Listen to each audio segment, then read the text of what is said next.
नमस्कार, आप देख रहे हैं CNBC आवाज। मैं हूं मनीषा गुप्ता। आज बात करेंगे जेम्स एंड ज्वेलरी की, जहां पर मांग बढ़ती हुई नजर आई है। Numbers on the stronger side हैं। और साथ ही यहां पर हम बात करेंगे दालों की, जहां पर बुआई के नंबर्स थोड़े से बेहतर होते हुए नजर आए हैं।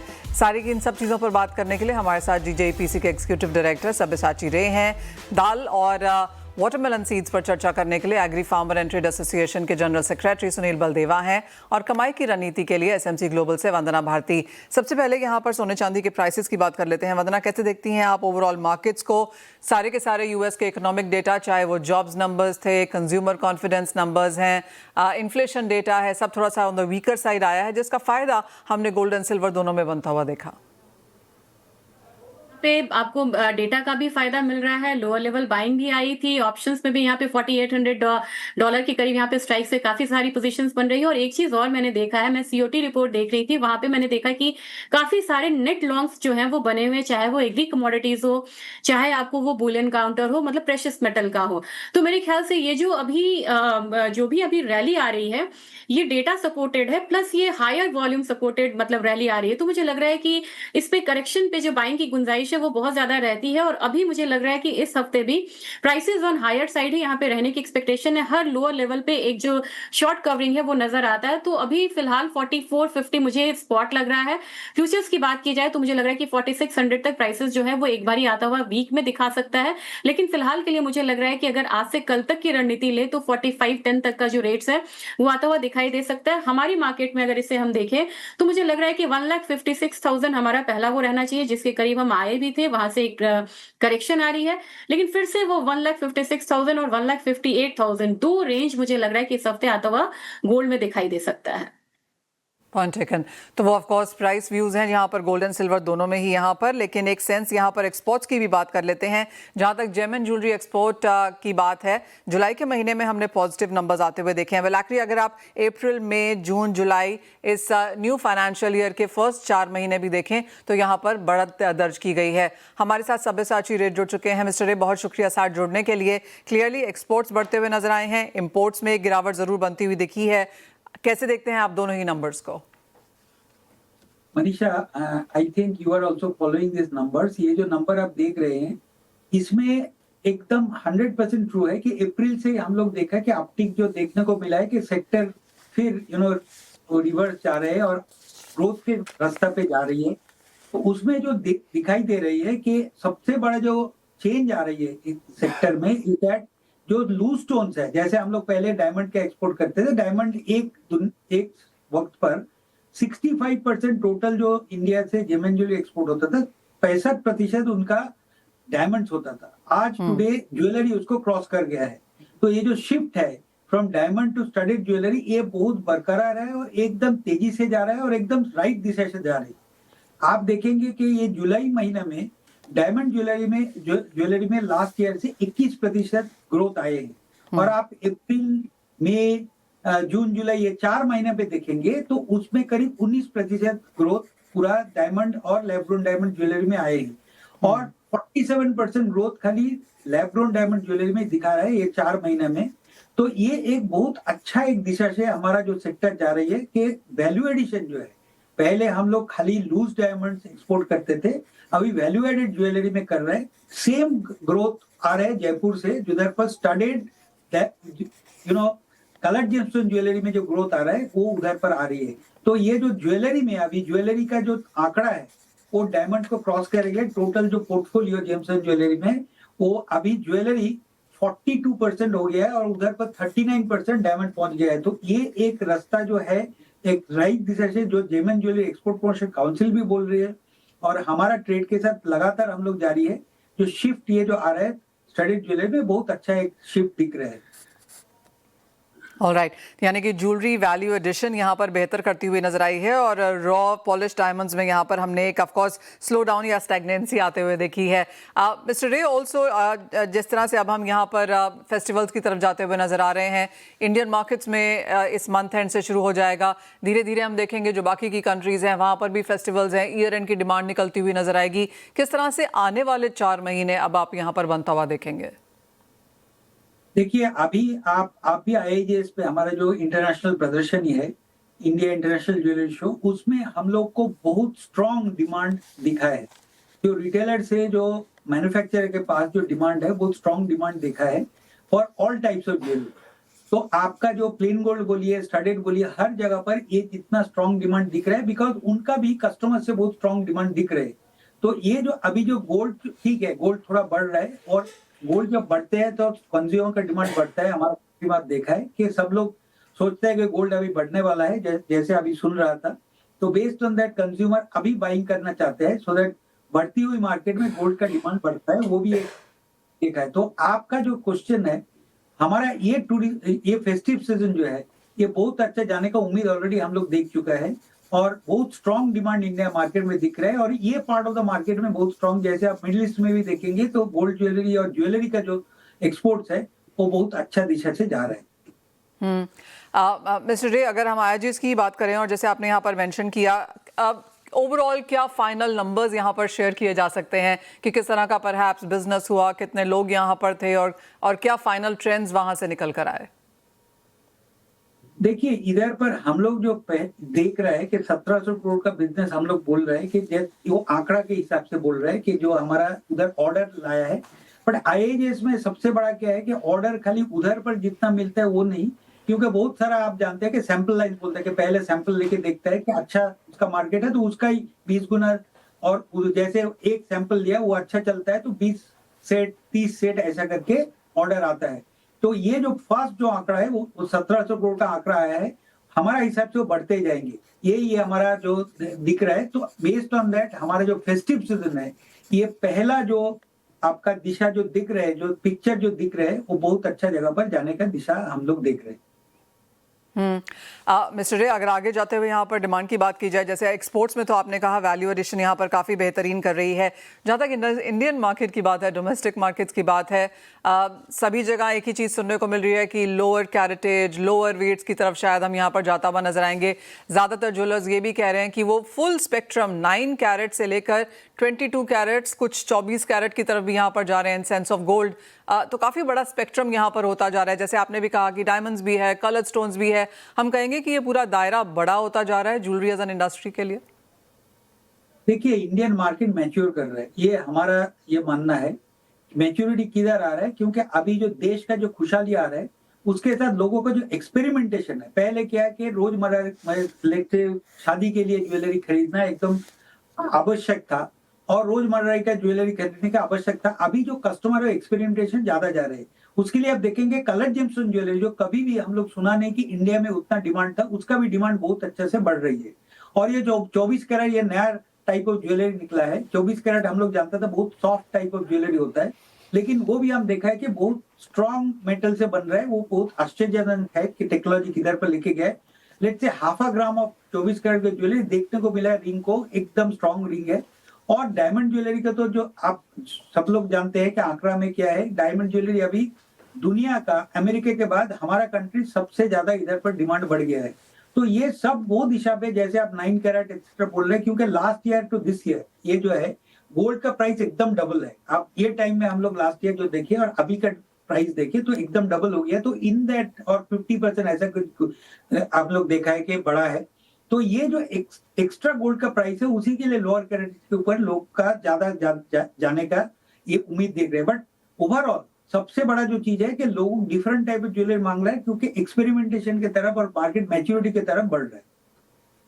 पॉइंट टेकन मिस्टर रे, एज ऑलवेज बहुत शुक्रिया साथ जुड़ने के लिए और इंडियन इंटरनेशनल मार्केट्स हमारे समक्ष यहाँ पर रखने के लिए भी। और काफ़ी स्ट्रॉन्ग नंबर्स नजर आते हैं और एक्सपेक्टेशन यही है कि अगले 4 महीने यहाँ पर जिस तरह के इनिशियल क्यूज हैं काफ़ी बेहतर रह सकते हैं ज्वेलरी एज एन इंडस्ट्री के लिए। वंदना, लेकिन बात अब यहाँ पर हम मेटल्स की भी करेंगे, क्योंकि कॉपर, एल्यूमिनियम, जिंक सभी जगह पर यहाँ पर थोड़ी सी बढ़त देखने को मिली है। डॉलर इंडेक्स में थोड़ी सी गिरावट है, बाजार को लगता है रेट नहीं बढ़ेंगे। जैक्सन होल सिंपोजियम का इंतजार यहाँ पर सभी को है, लेकिन इस बीच में मेटल्स में क्या करने की राय है? मनीषा, 2-3 चीजें यहाँ पे ट्रेंड देखने को मिली है। जैसे कॉपर है तो 36 ईयर्स, एल्यूमिनियम में 36 ईयर्स लो पे यहाँ पे इन्वेंट्रीज चली गई हैं। चाहे आप प्रीमियम देखें तो यहाँ पे प्रीमियम बिल्कुल हायर साइड है। एलएमई का प्रीमियम जो है वो 3 मंथ्स कैश का ज्यादा है, यहाँ पे 3 मंथ से ज्यादा है कैश का, और एलएमई से ज्यादा प्रीमियम अभी कॉमेक्स पे चल रहा है। तो मुझे लग रहा है कि अभी बिल्कुल सप्लाई टाइटनेस की स्थिति जो है वो बनी हुई है, और यही कारण है कि हम लोगों ने सब में एक जो अपसाइड है वो आता हुआ देखा है। इस हफ्ते भी मुझे लग रहा है कि इतने स्ट्रॉन्ग रिबाउंड के बाद भी अभी और भी अपसाइड जो है इंटैक्ट है। यहाँ पे जिंक में भी मुझे लग रहा है कि एक बारी हम 408 410 के करीब यहाँ पे जा सकते हैं। कॉपर में ऑलरेडी यहाँ पे हाई लग चुका है 1400 से ऊपर का आज का। मुझे लग रहा है कि इस बार हम 1415 और 1420 वाला जोन आता हुआ देख सकते हैं, जबकि एल्यूमिनियम प्राइसेस थोड़ा सा हम लोगों ने नीचे की तरफ आता हुआ देखा था। अगेन एक शॉर्ट कवरिंग यहाँ पे आ रही है, और मुझे क्रूड में भी लग रहा है मनीषा कि बहुत ज्यादा डाउन साइड यहाँ पे नहीं होना चाहिए, क्योंकि जो रिफाइंड प्रोडक्ट्स है वो बहुत हायर साइड है। तो फिर से मुझे लग रहा है कि एल्यूमिनियम में भी एक बारी 360 का रेंज जो है वो आता हुआ दिखाई देना चाहिए। तो थोड़ा अगर डेटा नेगेटिव भी आए, लेकिन इनके अपने जो फंडामेंटल्स हैं वो बहुत स्ट्रॉन्ग है ऐसे टाइम में जब यहाँ पे डॉलर इंडेक्स बिल्कुल 100 से नीचे लगातार ट्रेड करता हुआ नजर आ रहा है। तो मुझे लग रहा है कि स्ट्रेंथ अभी कंटिन्यू रहना चाहिए मेटल्स काउंटर में, इंक्लूडिंग सिल्वर। ऑलराइट, और फाइनली यहाँ पर क्रूड ऑयल प्राइसेस पे क्या करने की राय देंगे, क्योंकि 90 से बहुत दूर नहीं है हम। जी, और यहाँ पे हम लोगों ने रिबाउंड भी आता हुआ देखा है। फॉर द टाइम बिंग मुझे लग रहा है कि कोई स्टेटमेंट्स नहीं आ रहे हैं, लेकिन जैसे थोड़ा भी आता है तो प्राइसेस एक बारी $88 मुझे लग रहा है कि ऑन हायर साइड $88 जो है जाता हुआ दिखाई देगा, जहां से बार बार हम लोगों ने वापस होता हुआ देखा। 86 to $88 वाला जोन होना चाहिए, और हमारे बाजार में एक बार 8200 तक के लेवल्स के लिए हम यहाँ पे अपसाइड मूवमेंट जो है वो देख सकते हैं। और वही कारण है कि एक बार हल्का सा यहाँ पे पॉज जो है एक अपसाइड के बाद गोल्ड सिल्वर आता हुआ देख सकता है। Point taken. वंदना, बहुत शुक्रिया साथ जुड़ने के लिए और वो तमाम स्ट्रैटेजीज भी यहाँ पर शेयर करने के लिए। हमारे साथ अब agri farmer and trade association के जनरल सेक्रेटरी सुनील बलदेवा हैं। सुनील जी नमस्कार, शुक्रिया साथ जुड़ने के लिए। और हम आपसे आज तरबूज के बीज पर बात करने वाले हैं, जहां पर ये खबरें निकल के आई हैं पिछले 2-3 महीने में कि किस तरह से दालों के इंपोर्ट के बीच में यहां पर तरबूज के बीज आते हुए नजर आए हैं। किस तरह से एक तो ये स्मगलिंग होती हुई नजर आई है, किस तरह के स्टेप्स लिए गए हैं, अगर आप पूरी बात यहाँ पर समझा सकें पहले तो। मैं आपको 2 साल पहले ले जाऊंगा मनीषा जी। तो तरबूज के बीज है वो देश में जो पैदा होते हैं वो 18 से 30,000 कुंटल के आसपास पैदा होते हैं। ये बहुत छोटी क्रॉप है जो सब्जियों की ग्रेवी बनाने में और मिठाई और नमकीन में यूज होती है। एक्सपोर्ट जो मिठाई और नमकीन होती है उसमें मगज के बीज जो है, मगज की जो गिरी है वो यूज होती है।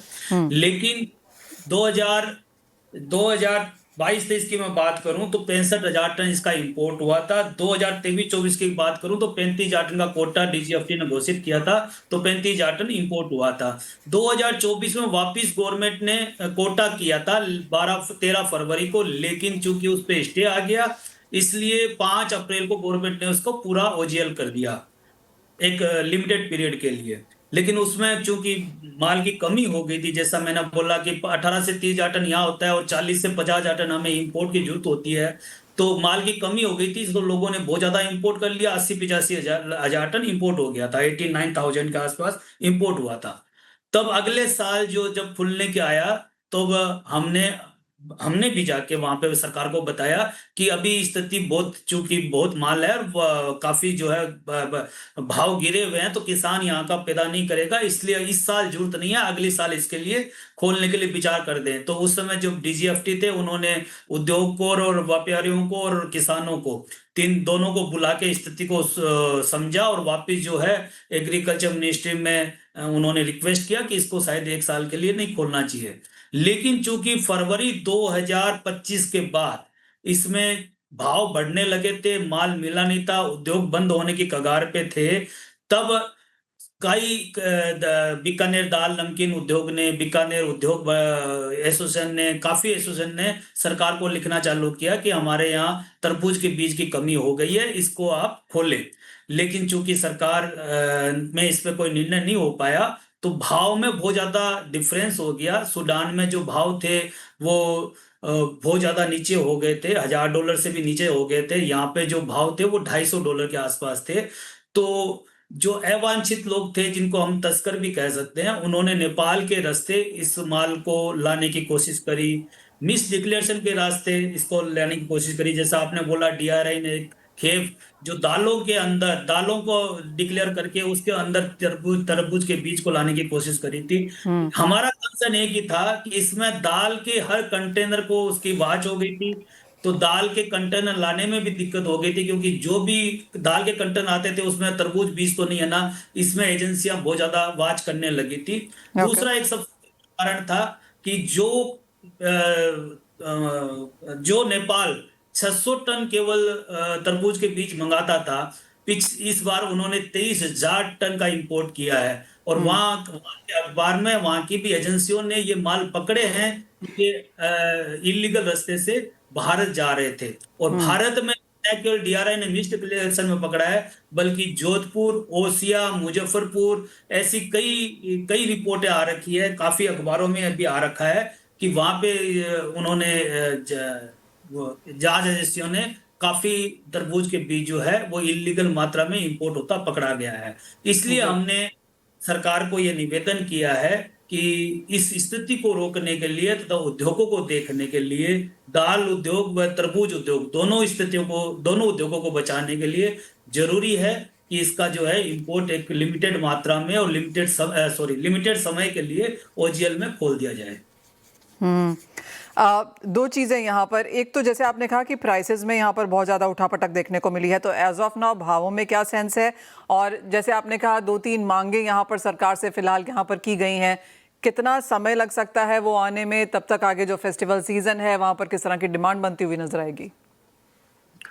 मनीषा जी, उद्योग की डिमांड एक ही है कि जब तक नई फसल नहीं आए, क्योंकि इस बार एल नीनो का साल है, जो जहां पे बीज पैदा होता है जोधपुर, जैसलमेर और गुजरात के कुछ इलाकों में, वहां पे बारिश की हालत बहुत खराब है। तो बीज तरबूज की जो बुआई है वो बहुत कम, काफी कम हो रही है। दूसरा, जैसा कि मैंने बोला, पिछले 4 महीनों में एक एक कुंटल भी माल, 1 टन भी माल जो है मंडियों में बीज का नहीं आया है, जिसकी वजह से देसी बीज मिलना भी किसानों को मुश्किल हो रहा है। यदि ये इंपोर्ट होता है तो चूंकि उद्योगों को इंपोर्टेड तरबूज का बीज मिल जाएगा जो सूडान से आता है या फिर दूसरी कंट्रियों से आता है, लेकिन उस स्थिति में सुधार ये होगा कि देसी बीज जो है वो किसानों को बुआई के लिए मिल सकेगा, ताकि आगे आने वाली फसल के लिए बुआई हो सके और उसमें माल की उपलब्धता हो सके। इसलिए चूंकि माल नवंबर बाद आता है, इसलिए उद्योग ने ये डिमांड करी है कि ये 2 महीनों के लिए खोल दिया जाए। इसमें मैं आपको एक बात और बताऊंगा, जो न्यूज अखबारों में जो छपा है, टाइम्स ऑफ इंडिया में जो आपने बोला कुछ कंटेनर पकड़े गए हैं वो भी छपा है, भास्कर न्यूज में भी जोधपुर में जो माल पकड़ा गया वो छपा है, दैनिक भास्कर में भी छपा है, राष्ट्रीय भारतीय अखबारों में भी छपा है। उसके अलावा किसान महापंचायत, जो सबसे बड़ी पंचायत है राजस्थान की, किसान महापंचायत के अध्यक्ष जो हैं रामपाल जाट जी, उन्होंने भी सरकार को लिखा है कि ये इलीगल इंपोर्ट नहीं होना चाहिए और इसके ऊपर जो है वो सरकार को सोचना चाहिए, क्योंकि यदि उद्योग नहीं चलेंगे तो हम आगे जब माल उगाएंगे तो उनको खरीदने वाला कौन रहेगा? क्योंकि 2 साल से उद्योगों की हालत, तरबूज के उद्योगों की हालत बहुत खराब है, उनको माल मिला नहीं है। इस बंद की स्थिति में लोग बेरोजगार हो रहे हैं, उनके उद्योग बंद हो रहे हैं, तो दोबारा चलाने की स्थिति में नहीं रहेंगे। इसके अलावा बीकानेर जिला उद्योग संघ ने भी लिखा है, national trader of welfare board, जो कि मिनिस्ट्री ऑफ कॉमर्स से आती है, मिनिस्ट्री ऑफ कॉमर्स के अंतर्गत आती है, उसमें उनके अध्यक्ष श्री सुभाष गोयल जी ने भी सरकार को लिखा है। राजस्थान तरबूज मगज इंडस्ट्री जोधपुर ने भी इसको खोलने के लिए सरकार को लिखा है, और Gujarat watermelon seed processor association भी इसको जो है सरकार को खोलने के लिए लिखा है। तो हर क्षेत्र की डिमांड हो रही है कि इसको खोला जाए। इसलिए मैं आपके माध्यम से सरकार को यही कहूंगा कि इसमें जल्दी से जल्दी कार्रवाई करते हुए खोल लें, ताकि इलीगल इंपोर्ट को रोका जा सके तथा लेवल फील्ड हो सके, क्योंकि हर कोई आपका तस्करी का माल चलाने की स्थिति में नहीं होता, चलाना भी नहीं चाहते, चलाना चाहिए भी नहीं। तो जो अच्छे काम करने वाले हैं उनकी मिलें जो है पिछले 4 से 6 महीने से बंद पड़ी है।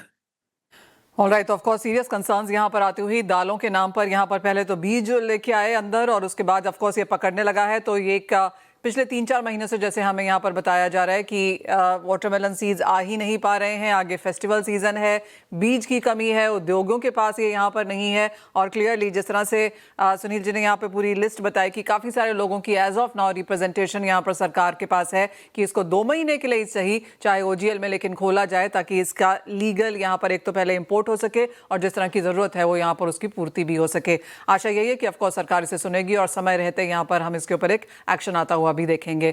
बहुत शुक्रिया सुनील जी साथ जुड़ने के लिए, पूरी की पूरी बात समझाने के लिए और ऑफकोर्स क्या एक्सपेक्टेशन है ट्रेड की वो भी हमारे समक्ष रखने के लिए। वेल, इसी के साथ एक ब्रेक का भी समय है, मुझे दीजिए इजाजत, लेकिन आप बने रहिए CNBC आवाज़ पर।